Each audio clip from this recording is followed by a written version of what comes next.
L'histoire du premier homme sur Terre commence bien avant l'ère des civilisations, dans un monde sauvage et vaste, où les créatures féroces et la nature indomptable dominaient l'horizon. C'était une époque où la lumière du jour et l'obscurité de la nuit régnaient sans partage, et où chaque jour apportait son lot de défis pour la survie. Dans les vastes plaines et forêts, vivait un homme primitif du nom de Oko. Né dans une tribu de chasseurs-cueilleurs, il n'avait jamais connu d'autre monde que celui des montagnes majestueuses, des rivières tumultueuses et des vastes étendues sauvages. Il était un jeune homme vigoureux, doté d'une curiosité insatiable. Alors que les autres membres de sa tribu se concentraient sur la chasse et la cueillette, Oko passait des heures à observer le ciel, les étoiles, les animaux, et les plantes. Il se demandait pourquoi les choses étaient ainsi, pourquoi l'herbe poussait, pourquoi les étoiles brillaient la nuit. Un jour, une grande tempête éclata.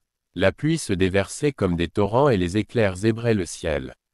Le sol, détrempé, devenait impraticable. Les tribus se réfugièrent dans les grottes, mais Oko se leva de son abri et se dirigea vers la montagne, poussé par une étrange intuition. Là, à la crête, le vent hurlait, et la foudre frappait tout autour de lui. Mais, en regardant l'horizon, quelque chose d'incroyable se produisit. Un éclair frappa un arbre, et le feu éclata, illuminant la vallée de sa lumière flamboyante. C'était la première fois qu'il voyait le feu, et une idée germa dans son esprit. Oko savait que cet élément dévastateur pouvait aussi être un allié précieux. Il commença à expérimenter, essayant de maîtriser le feu.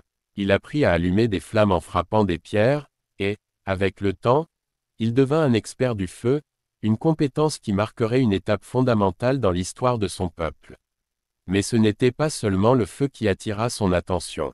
Oko se mit à explorer les alentours de sa montagne, découvrant de nouveaux paysages et rencontrant des créatures encore inconnues.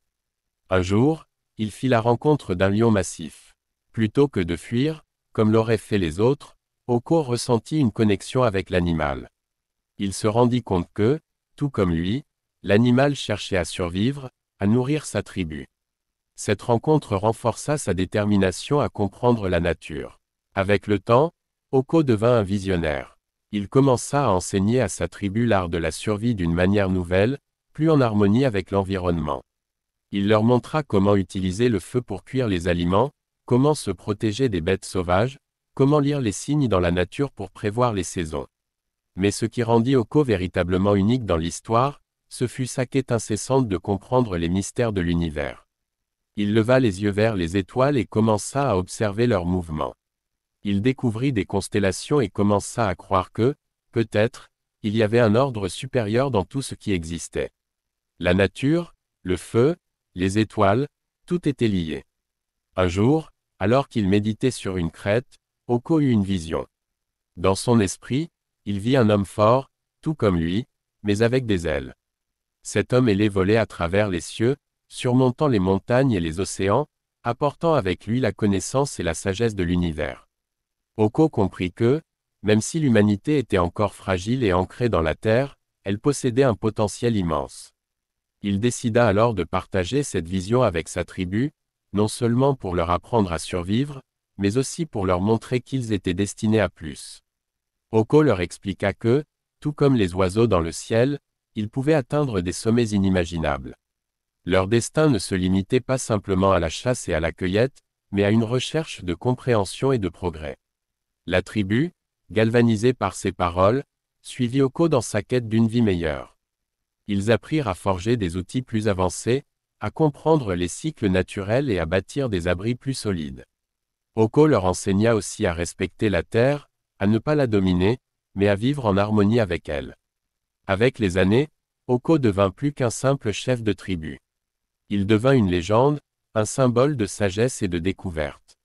Sa vision, sa capacité à comprendre le monde qui l'entourait, et son amour de la nature étaient les premiers pas vers la civilisation, vers l'émergence d'une humanité consciente de son pouvoir et de ses responsabilités.